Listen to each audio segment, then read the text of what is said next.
कितनी बार कहूँ आपको, आप दोनों मेरे माँ बाप नहीं हो और मैं कोई बच्ची नहीं हूँ। मेरे तो 2 बच्चे हैं जो मुंबई में रहते हैं। अरे गवार लोगों, मैं तुम्हें कैसे समझाऊं? मैं बच्ची नहीं हूँ, मेरे तो 2 बच्चे हैं और मैं एक अरबपति औरत हूँ। ये बच्ची पागल है। अरे गवार लोगों, मैं तुम्हें कैसे समझाऊं? हे भगवान, मैं कहाँ पागलों के बीच फंस गई? डीएम साहिबा, आप ही समझाइए इन गवार लोगों को। मैं तो समझा कर थक गई। मैं कोई बच्ची नहीं हूँ, मेरा पुनर्जन्म हुआ हैगा। अपने बच्चे को जन्म देते वक्त मेरी मृत्यु हो गई थी।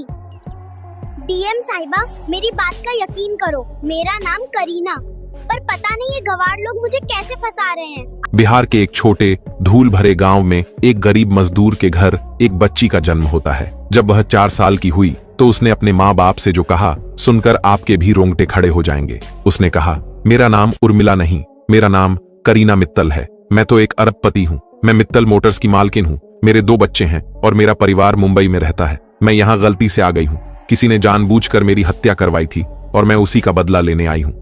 आखिर क्या है इस लड़की की सच्चाई?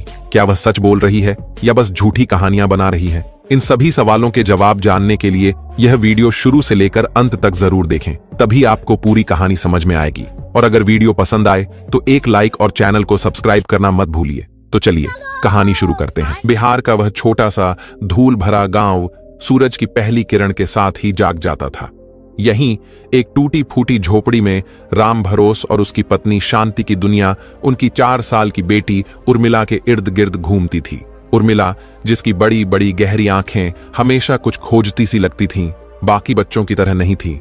वह शांत रहती, बहुत कम बोलती और जब बोलती तो उसकी बातें किसी पहेली की तरह होती। लेकिन उसके चौथे जन्मदिन के ठीक 1 हफ्ते बाद उस झोपड़ी में एक ऐसा तूफान आया जिसने राम भरोस और शांति की दुनिया को हमेशा के लिए हिला कर रख दिया। उस दिन शांति अपनी बेटी को बाजरे की रोटी खिला रही थी। उर्मिला ने एक टुकड़ा मुंह में डाला और फिर अपनी मां की आंखों में झांकते हुए साफ और सधी हुई अंग्रेजी में कहा, mother, this food is so bland. I miss the continental breakfast Alfred used to make for मी।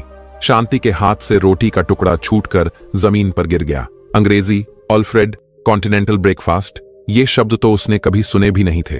उसने घबराकर पूछा, क्या बोल रही है बिटिया? उर्मिला ने झुंझलाकर थाली को परे सरका दिया। मैं यहाँ क्या कर रही हूँ? ये मेरा घर नहीं है। मैं मुंबई में रहती हूँ। मेरा नाम करीना मित्तल है, उर्मिला नहीं। उसकी आवाज एक 4 साल की बच्ची की नहीं, बल्कि एक अधिकारपूर्ण महिला की लग रही थी। मेरे पति कुणाल मित्तल हैं, मित्तल मोटर्स के मालिक। उनकी घनी मूंछें हैं और उनके दाहिने गाल पर एक छोटा सा तिल है। मैं एक अरबपति हूँ। मेरी मौत मेरे बेटे वीर को जन्म देते वक्त ग्लोबल हॉस्पिटल में हुई थी। मुझे मेरे कुणाल के पास जाना है। राम भरोस, जो दरवाजे पर खड़ा यह सब सुन रहा था, वहीं पत्थर का हो गया। ये सब क्या था? किसी ने बच्ची पर कुछ कर तो नहीं दिया? वे उसे गांव के ओझा के पास ले गए, मंदिर में मन्नतें मांगी, लेकिन उर्मिला की बातें नहीं बदली।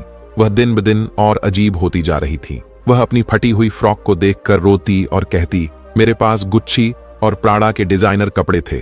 वह मिट्टी के घर को देखकर कहती, मेरा एंटीलिया जैसा घर था जिसमें 100 से ज्यादा नौकर काम करते थे। वह धारा प्रवाह अंग्रेजी बोलती, जो उसने कभी किसी से नहीं सीखी थी। वह अक्सर हवा में हाथ घुमाकर अपने काल्पनिक सेक्रेटरी को निर्देश देती, miss D'Souza, schedule my meeting with the जापानी डेलीगेट्स। गांव वाले उसे पगली कहने लगे थे, लेकिन राम भरोस और शांति के लिए यह एक कभी न खत्म होने वाला दुस्वप्न था। समय बीतता गया। उर्मिला अब 8 साल की हो चुकी थी। उसकी जिद अब एक जुनून बन चुकी थी। उसने 2 बार घर से मुंबई के लिए भागने की कोशिश की, जिसे गांव वालों ने पकड़ लिया। उसका कहना था कि मित्तल मोटर्स उसकी और कुणाल की खून पसीने की कमाई है, जिसे वे किसी और के हाथों में नहीं जाने दे सकती। जब उसे गांव के स्कूल में डाला गया तो उसने पहले ही दिन हेडमास्टर लाला चंद के होश उड़ा दिए। हेडमास्टर ने जब उससे उसका नाम पूछा तो उसने खड़े होकर आत्मविश्वास से कहा, my name is Kareena Mittal, co founder of Mittal motors, but for now you can call me Urmila. Headmaster उसकी फर्राटेदार अंग्रेजी और उसके ज्ञान को देखकर दंग रह गए। वह 8वीं कक्षा के गणित के सवाल हल कर देती थी और देश की अर्थव्यवस्था पर ऐसे बात करती जैसे वह कोई विशेषज्ञ हो। एक दिन जब सब्र का बांध टूट गया तो उर्मिला ने हेडमास्टर लाला चंद को अपने ऑफिस में घेर लिया। मास्टर जी, उसने दृढ़ता से कहा, आपको मेरी मदद करनी होगी। मैं जानती हूं कि आप मेरी बातों पर विश्वास नहीं करते, लेकिन अगर आप एक कोशिश नहीं करेंगे तो मेरी पूरी जिंदगी बर्बाद हो जाएगी। उसने अपनी पूरी कहानी अपने पति कुणाल, बेटे वीर, कंपनी की शुरुआत की कहानी और अपनी मौत की रात का हर एक विवरण उन्हें सुनाया। लालाचंद एक पढ़े लिखे और सुलझे हुए इंसान थे। उन्होंने बच्ची की आंखों में एक अजीब सी सच्चाई देखी। उन्होंने एक फैसला किया। उन्होंने मित्तल मोटर्स मुंबई के पते पर एक चिट्ठी लिखी जिसमें उन्होंने उर्मिला की कही हर बात का जिक्र किया।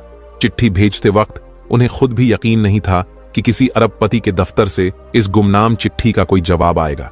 लेकिन कहानी में पहला मोड़ तब आया जब 3 हफ्ते बाद गांव के डाकिया ने कांपते हाथों से लालाचंद को एक सरकारी लिफाफा थमाया। उस पर गृह मंत्रालय, बिहार सरकार की मुहर लगी थी। लालाचंद ने घबराते हुए लिफाफा खोला। अंदर एक पत्र था जिसमें लिखा था कि मित्तल मोटर्स ने उनकी चिट्ठी को गंभीरता से लिया है और इस मामले की संवेदनशीलता को देखते हुए सरकार ने इस केस की जांच के लिए अपनी सबसे तेज तर्रार और काबिल officer district magistrate DM Anjali Singh को नियुक्त किया है। डीएम साहिबा अगले हफ्ते खुद गांव आकर उस बच्ची से मिलेंगी। लालाचंद के माथे पर पसीना आ गया। उन्होंने जो चिंगारी लगाई थी अब वह आग का रूप ले चुकी थी।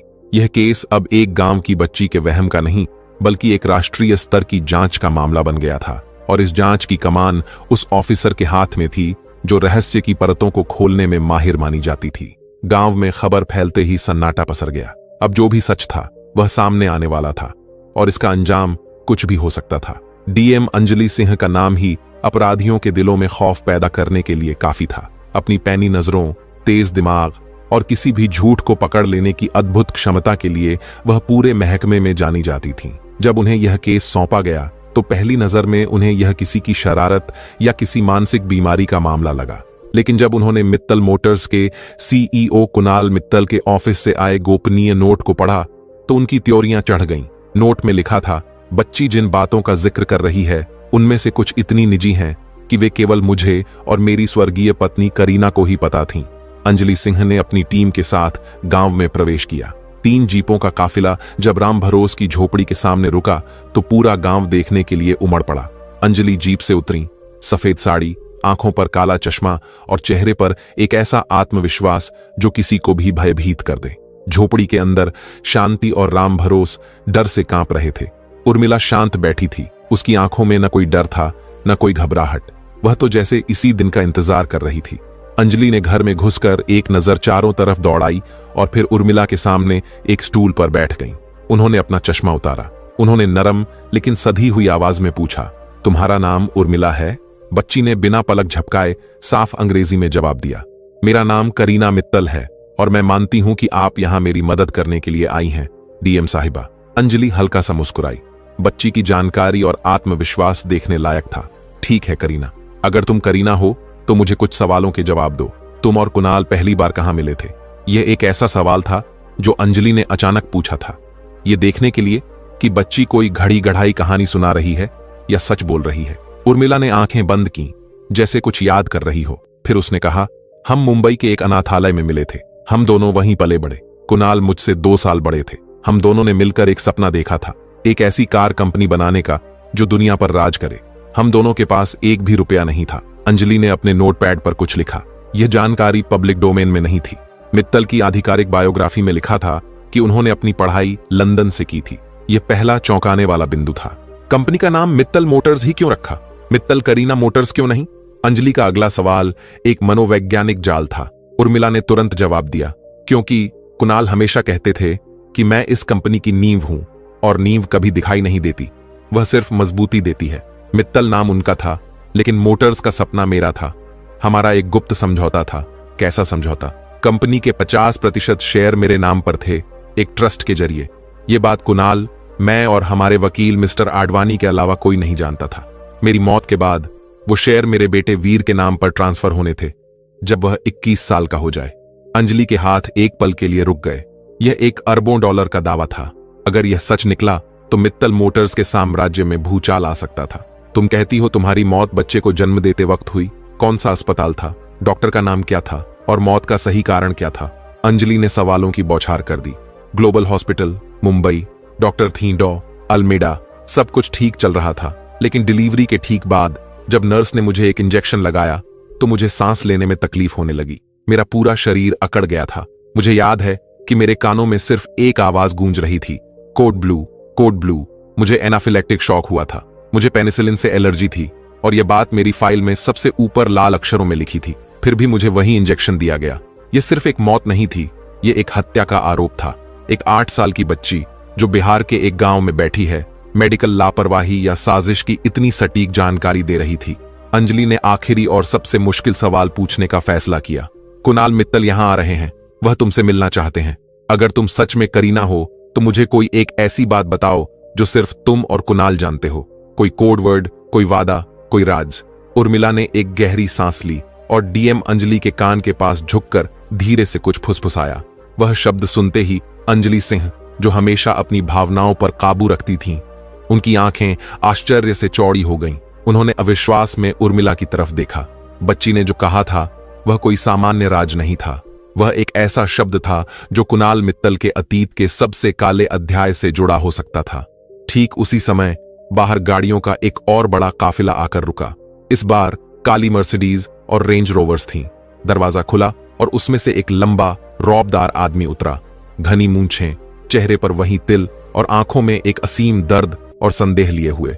कुणाल मित्तल अपनी सच्चाई का सामना करने के लिए उस धूल भरी दहलीज पर आ चुके थे। माहौल में एक अजीब सी खामोशी और तनाव घुल गया था। असली परीक्षा अब शुरू होने वाली थी। कुणाल मित्तल जब घर के अंदर दाखिल हुए तो समय जैसे थम गया। अरबों डॉलर का साम्राज्य चलाने वाला वह आदमी, जिसके एक इशारे पर बाजार गिरते और उठते थे, आज एक 8 साल की बच्ची के सामने निहत्था खड़ा था। उर्मिला ने जैसे ही कुणाल को देखा, वह अपनी जगह से उठी। उसकी आंखों में आंसू भर आए, लेकिन वह रोई नहीं। उसने आगे बढ़कर कुणाल के पैर छुए, ठीक वैसे ही जैसे एक पारंपरिक भारतीय पत्नी अपने पति का अभिवादन करती है। आप देर से आए, उसने सिसकी भरी आवाज में कहा। मैंने आपका बहुत इंतजार किया। कुणाल पत्थर की मूर्ति बने खड़े रहे। उनके साथ आए सुरक्षा गार्ड, वकील और उनकी दूसरी पत्नी सोनिया, जो एक मशहूर मॉडल थीं, इस दृश्य को अविश्वास से देख रहे थे। सोनिया के चेहरे पर घृणा और उपहास का भाव साफ दिख रहा था। डीएम अंजलि सिंह ने माहौल को नियंत्रित किया। मिस्टर मित्तल, यह उर्मिला है। यह दावा करती है कि यह आपकी स्वर्गीय पत्नी करीना है। कुणाल ने झुकी नजरों से बच्ची को देखा। यह असंभव है। करीना को गए हुए 9 साल हो गए। उसकी आवाज में दर्द था, लेकिन विश्वास नहीं। अंजलि ने कहा, यह बच्ची आपके और करीना के बीच की कुछ बेहद निजी बातें जानती है मिस्टर मित्तल। इसने आपके अनाथालय में मिलने से लेकर कंपनी के गुप्त शेयर होल्डिंग पैटर्न तक सब कुछ बताया है। सोनिया बीच में बोल पड़ी, यह बकवास है। जरूर किसी ने इस बच्ची को सिखा पढ़ाकर भेजा है ताकि यह मित्तल परिवार की दौलत हड़प सके। उर्मिला ने सोनिया की तरफ एक तीखी नजर से देखा। तुम्हारी हिम्मत कैसे हुई? जब मैं और कुणाल सड़कों पर सोकर अपनी कंपनी के सपने बुन रहे थे, तब तुम कहां थीं? तुम इस साम्राज्य की सिर्फ वारिस हो, इसकी निर्माता नहीं। उसकी आवाज में इतना अधिकार था कि सोनिया एक पल के लिए सहम गई। कुणाल ने हाथ उठाकर सोनिया को चुप कराया। उसने उर्मिला से कहा, अगर तुम करीना हो तो मुझे वह चाबी दो। यह एक अप्रत्याशित सवाल था। अंजलि सिंह भी चौंक गईं। कैसी चाबी मिस्टर मित्तल? कुणाल ने उर्मिला की आंखों में सीधे झांकते हुए कहा, हमारे सपनों की चाबी। वह कोड जिसे हमने अपनी पहली वर्कशॉप के दरवाजे पर खुरच कर लिखा था। वह कोड जो हमारी हर सफलता का पासवर्ड बना। वह कोड जो सिर्फ मैं और करीना जानते थे। पूरे घर में सन्नाटा छा गया। यह अंतिम परीक्षा थी। अगर बच्ची यह नहीं बता पाई तो यह खेल यहीं खत्म हो जाता। उर्मिला मुस्कुराई, एक ऐसी मुस्कान जिसमें दर्द और यादें छिपी थीं। उसने अपनी छोटी सी उंगली से हवा में कुछ अक्षर बनाए। के 2 के एक साथ कुणाल मित्तल के पैरों के नीचे से जमीन खिसक गई। उनकी आंखों से आंसू बह निकले। के 2 के एक साथ कुणाल से करीना तक 17, हमारी पहली मुलाकात की तारीख। यह सिर्फ एक कोड नहीं था, यह उनकी पूरी जिंदगी का सार था। वह वहीं जमीन पर बैठ गए और एक बच्चे की तरह रोने लगे। लेकिन कहानी में असली मोड़ अब आना बाकी था। डीएम अंजलि सिंह ने माहौल को थोड़ा शांत होने दिया। फिर अपना त्रुप का पत्ता चला। उन्होंने कुणाल की तरफ मुड़कर कहा, मिस्टर मित्तल, इस बच्ची ने मुझे एक और बात बताई है। इसने मुझे ऑपरेशन फोनिक्स के बारे में बताया है। ऑपरेशन फोनिक्स का नाम सुनते ही कुणाल मित्तल का रोना बंद हो गया। उनके चेहरे का रंग उड़ गया। उनके वकील ने तुरंत आपत्ति जताई। मैडम, आप इस तरह मेरे क्लाइंट से। अंजलि ने उसे हाथ के इशारे से रोक दिया। यह बच्ची दावा करती है कि मित्तल मोटर्स की शुरुआती फंडिंग ऑपरेशन फोनिक्स से हुई थी। यह भी दावा करती है कि यह एक गैर कानूनी हवाला ट्रांजैक्शन था, जिसे दुबई के एक डॉन अल जब्बार के साथ किया गया था। और सबसे बड़ी बात, यह दावा करती है कि इस सौदे का एकमात्र सबूत एक लाल डायरी करीना मित्तल ने कहीं छिपा दी थी। अब घर में मौजूद हर व्यक्ति स्तब्ध था। यह पुनर्जन्म की कहानी से कहीं आगे निकलकर एक बहुत बड़े कॉरपोरेट और अंडरवर्ल्ड अपराध का मामला बन चुका था। कुणाल मित्तल, जो अब तक एक पीड़ित पति लग रहे थे, अब एक संदिग्ध के कटघरे में खड़े थे। उर्मिला ने आगे बढ़कर कहा, वह डायरी मैंने अपने बेडरूम में हमारी शादी की तस्वीर के पीछे बनी तिजोरी में रखी थी। उस तिजोरी का पासवर्ड है वीर, हमारे बेटे का नाम। सोनिया चिल्लाई, यह झूठ है, उस कमरे में कोई तिजोरी नहीं है। मैं पिछले 7 सालों से उस कमरे में रह रही हूं। अंजलि सिंह ने कुणाल की आंखों में देखा। मिस्टर मित्तल, क्या आपके बेडरूम में तस्वीर के पीछे कोई तिजोरी है? कुणाल का चेहरा पसीने से भीग गया था। उन्होंने न में सिर हिलाया, लेकिन उनकी आंखें उनका साथ नहीं दे रही थीं। अंजलि सिंह ने उठते हुए कहा, ठीक है, तो फिर अब यह जांच बिहार के इस छोटे से गांव से निकलकर मुंबई के आपके आलीशान महल तक जाएगी। मेरी टीम कल मुंबई पहुंचेगी। हम उस दीवार को तोड़कर भी देखेंगे, अगर जरूरत पड़ी तो। यह एक सीधी चुनौती थी। अंजलि सिंह ने मित्तल को कोई मौका नहीं दिया। अब यह केस सिर्फ एक बच्ची की यादों का नहीं था, बल्कि एक अरबपति के साम्राज्य की काली सच्चाई का था। और उस सच्चाई का ताला खोलने की चाबी, यानी वह लाल डायरी, मुंबई के मित्तल मैंशन में कहीं बंद थी, या शायद नहीं। हो सकता है कि यह भी बच्ची की कल्पना का एक और हिस्सा हो। लेकिन एक बात तय थी, इस खेल में अब कई बड़े खिलाड़ी शामिल हो चुके थे, और किसी को नहीं पता था कि मुंबई पहुंचने पर उन्हें एक छिपी हुई तिजोरी मिलेगी या एक बहुत बड़ा धोखा। अगले दिन मुंबई का आसमान भी जैसे किसी बड़े तूफान की आशंका में घिरा हुआ था। डीएम अंजलि सिंह अपनी टीम के साथ मित्तल मैंशन के बाहर खड़ी थीं, जो किसी महल से कम नहीं था। अंदर कुणाल मित्तल, उनकी पत्नी सोनिया और वकीलों की एक पूरी फौज मौजूद थी। माहौल में तनाव इतना था कि उसे चाकू से काटा जा सकता था। उर्मिला अपने माता पिता के साथ एक अलग गाड़ी में आई थी। जैसे ही उसने उस विशाल घर में कदम रखा, वह एक पल के लिए रुकी। उसकी आंखों के सामने जैसे 9 साल पुराना एक पूरा सिनेमा चल पड़ा। सब कुछ बदल दिया है। वह धीरे से बुदबुदाई, मेरा लगाया हुआ ऑर्किड का बगीचा कहाँ है? सोनिया ने ताना मारा, उसे हटाकर मैंने वहां एक स्विमिंग पूल बनवा दिया। पुरानी और बेकार चीजों को घर में रखने का मुझे शौक नहीं है। उर्मिला ने उसे नजरअंदाज किया और सीधे उस कमरे की तरफ चल पड़ी जिसे वह अपना बेडरूम बता रही थी। वह घर के कोने कोने से ऐसे वाकिफ थी जैसे कल ही यहां से गई हो। वह बिना किसी से पूछे सीधे उस कमरे में पहुंची। कमरा बेहद आलीशान था, लेकिन उसकी सजावट मॉडर्न और बेजान लग रही थी। दीवार पर कुणाल और सोनिया की एक बड़ी सी तस्वीर लगी थी। यह नहीं, उर्मिला ने कहा, यहां मेरी और कुणाल की तस्वीर थी, हमारी शादी की। अंजलि ने कुणाल की ओर देखा। कुणाल ने स्वीकारोक्ति में सिर झुका लिया। इसी तस्वीर के पीछे उर्मिला ने दीवार पर एक खास जगह पर हाथ रखते हुए कहा। फोरेंसिक टीम ने आधुनिक उपकरणों से दीवार की जांच की। कुछ ही मिनटों में उनके स्कैनर ने एक बीप की आवाज दी। दीवार के प्लास्टर के नीचे ठीक उसी जगह पर धातु का एक चौकोर ढांचा मौजूद था। सोनिया का चेहरा सफेद पड़ गया। कुणाल की सांसें तेज हो गईं। कारीगरों को बुलाया गया और सावधानी से प्लास्टर हटाया गया। कुछ ही देर में एक अत्याधुनिक डिजिटल तिजोरी सामने थी। पूरा कमरा स्तब्ध था। एक ऐसी तिजोरी जिसके बारे में घर की मौजूदा मालकिन को भी पता नहीं था। अंजलि ने उर्मिला की ओर देखते हुए कहा, इसका पासवर्ड। उर्मिला आगे बढ़ी और कांपते हाथों से कीपैड पर टाइप किया, VEEER। एक क्लिक की आवाज के साथ तिजोरी का दरवाजा खुल गया। अंदर मखमल पर रखी सिर्फ एक चीज थी, एक लाल रंग की पुरानी डायरी। जैसे ही अंजलि सिंह ने उस डायरी को उठाने के लिए हाथ बढ़ाया, कहानी में एक और भयावह मोड़ आ गया।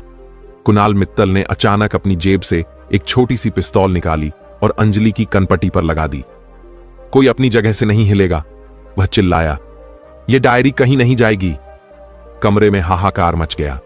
सुरक्षा गार्ड हरकत में आते उससे पहले ही कुणाल अंजलि को घसीटते हुए पीछे हटने लगा। मैंने यह सब खत्म कर दिया था।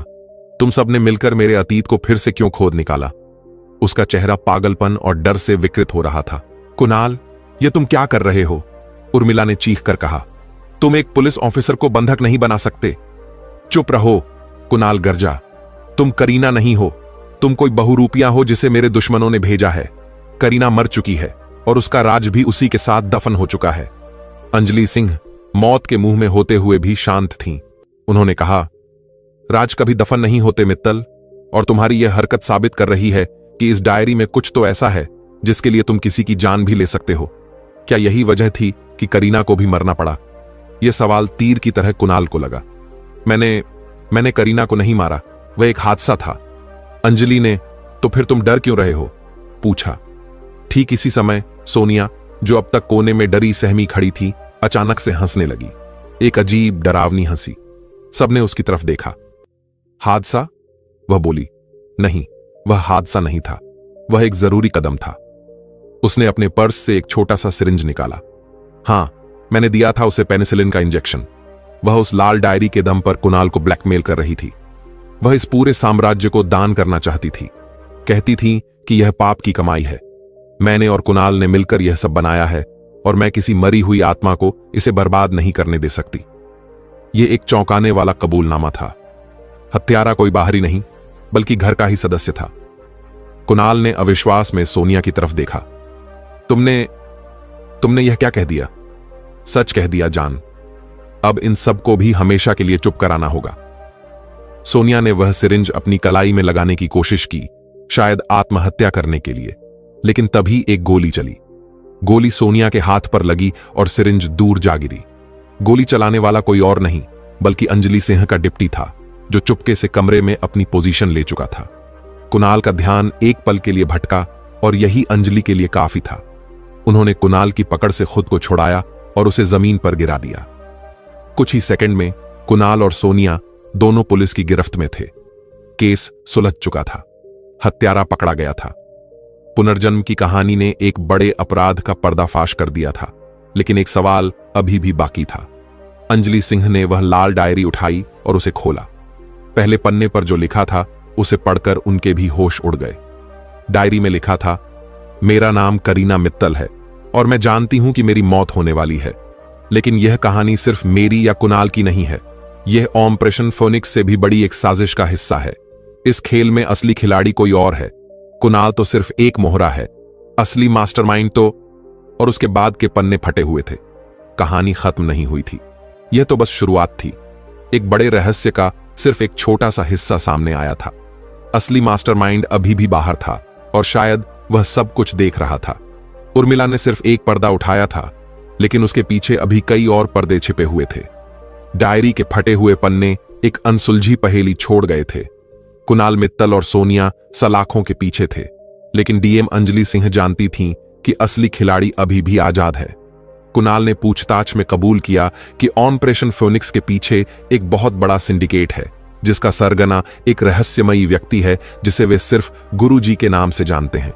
यही गुरुजी देश के कई बड़े उद्योगपतियों को गैर कानूनी फंडिंग मुहैया कराता था और बदले में उनकी कंपनियों पर नियंत्रण रखता था। करीना को इस सिंडिकेट के बारे में पता चल गया था और वह इसे बेनकाब करने वाली थी, इसीलिए उसे रास्ते से हटा दिया गया। यह केस अब सिर्फ एक पुनर्जन्म या हत्या का नहीं, बल्कि राष्ट्रीय सुरक्षा का मामला बन चुका था। अंजलि सिंह को इस केस से हटाकर इसे सीबीआई को सौंप दिया गया, लेकिन अंजलि इस कहानी को अधूरा नहीं छोड़ सकती थीं, खासकर उर्मिला के लिए। इस पूरे घटनाक्रम का उर्मिला पर गहरा असर पड़ा। वह अब शांत और गुमसुम रहने लगी थी। एक तरफ करीना की यादें थीं, धोखा, हत्या और एक अधूरा मिशन। दूसरी तरफ उर्मिला की जिंदगी थी, उसके गरीब माँ बाप का प्यार और एक मासूम बचपन जो कहीं खो गया था। वह दो दुनियाओं, दो पहचानों के बीच फंसी हुई थी। एक दिन अंजलि सिंह बिना अपनी वर्दी के एक आम इंसान की तरह उससे मिलने गांव आई। वह उर्मिला को पास की नदी के किनारे ले गई। अंजलि ने पूछा, क्या तुम अब भी मुंबई वापस जाना चाहती हो? उर्मिला ने कुछ देर शांत पानी को देखा और फिर कहा, करीना जाना चाहती है, लेकिन उर्मिला नहीं। करीना का बदला पूरा हो गया, उसका सच सामने आ गया, लेकिन अब उसे शांति चाहिए। उसने अपनी जेब से एक मुड़ा हुआ कागज निकाला। यह डायरी का आखिरी फटा हुआ पन्ना है। यह तिजोरी में डायरी के नीचे फंसा रह गया था। मैंने इसे तब उठा लिया था जब सब लोग अफरा तफरी में थे। अंजलि ने कांपते हाथों से कागज लिया। उस पर गुरुजी का असली नाम लिखा था। वह नाम पढ़कर अंजलि सन्न रह गई। वह देश का एक बहुत बड़ा और सम्मानित राजनेता था, जिसकी पहुंच सत्ता के उच्चतम गलियारों तक थी। अब अंजलि समझ गई कि इस केस को सीबीआई को क्यों सौंपा गया था, ताकि इसे हमेशा के लिए दफनाया जा सके। अंजलि ने पूछा, तुम यह मुझे क्यों दे रही हो? क्योंकि करीना का काम खत्म हो गया है, पर डीएम अंजलि सिंह का नहीं। उर्मिला ने एक परिपक्व मुस्कान के साथ कहा, अब यह आपकी लड़ाई है। उस एक पल में अंजलि को उस 8 साल की बच्ची में एक असाधारण आत्मा दिखाई दी। उसने वह कागज अपनी जेब में रख लिया। मैं वादा करती हूं, यह लड़ाई अपने अंजाम तक पहुंचेगी। मित्तल मोटर्स के साम्राज्य का भविष्य अधर में था। कोर्ट के आदेश पर करीना के 50% शेयर, जिनकी कीमत खरबों में थी, एक ट्रस्ट में डाल दिए गए, जिसकी एकमात्र वारिस उर्मिला थी, लेकिन वह उस संपत्ति को अपने 21वें जन्मदिन पर ही छू सकती थी। कुछ महीने बीत गए।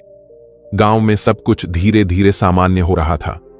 उर्मिला ने अब अंग्रेजी बोलना और बड़ी बड़ी बातें करना लगभग बंद कर दिया था। वह फिर से गांव के बच्चों के साथ खेलती, अपनी मां की मदद करती और स्कूल जाती। ऐसा लगता था जैसे करीना की आत्मा को आखिरकार मुक्ति मिल गई थी और अब सिर्फ उर्मिला बाकी थी। उसके 10वें जन्मदिन पर उसके पास एक पार्सल आया। भेजने वाले का नाम नहीं था। उसने उसे खोला। अंदर एक खूबसूरत ऑर्किड का पौधा था और एक छोटा सा कार्ड। कार्ड पर लिखा था, तुम्हारे हिस्से का आसमान अभी बाकी है, अपनी जिंदगी जियो, एक दोस्त। उर्मिला समझ गई कि यह अंजलि सिंह ने भेजा है। कहानी का अंत किसी नाटकीय मोड़ पर नहीं हुआ। गुरुजी को कभी आधिकारिक तौर पर सजा नहीं मिली, लेकिन कुछ महीनों बाद एक रहस्यमयी विमान दुर्घटना में उसकी मौत की खबर आई।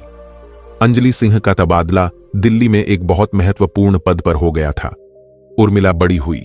उसने अपनी पढ़ाई पूरी की। 21 साल की उम्र में जब उसे खरबों की संपत्ति मिली तो उसने सबको चौंकाते हुए उस पूरी दौलत से करीना मित्तल फाउंडेशन की स्थापना की, जो देश भर के अनाथ बच्चों की शिक्षा और भविष्य के लिए काम करता था। उसने अपने लिए कुछ नहीं रखा। वह कभी मुंबई वापस नहीं गई। उसने अपने असली माँ बाप राम भरोस और शांति के साथ गांव में ही एक साधारण लेकिन खुशहाल जिंदगी बिताने का फैसला किया। वह एक शिक्षिका बन गई और गांव के बच्चों को पढ़ाने लगी। कभी कभी जब वह रात में आसमान के तारों को देखती तो उसे लगता कि कहीं दूर से करीना उसे देखकर मुस्कुरा रही है। वह दोनों थी और दोनों में से कोई भी नहीं। वह उर्मिला थी, एक ऐसी लड़की जिसने 2 जिंदगियां जी, एक अतीत का बोझ उतारा और एक बेहतर भविष्य की नींव रखी। उसकी कहानी पुनर्जन्म की एक अनसुनी दास्तां बन गई, जो सबूतों और विज्ञान से परे विश्वास, कर्म और अंततः मुक्ति की कहानी थी।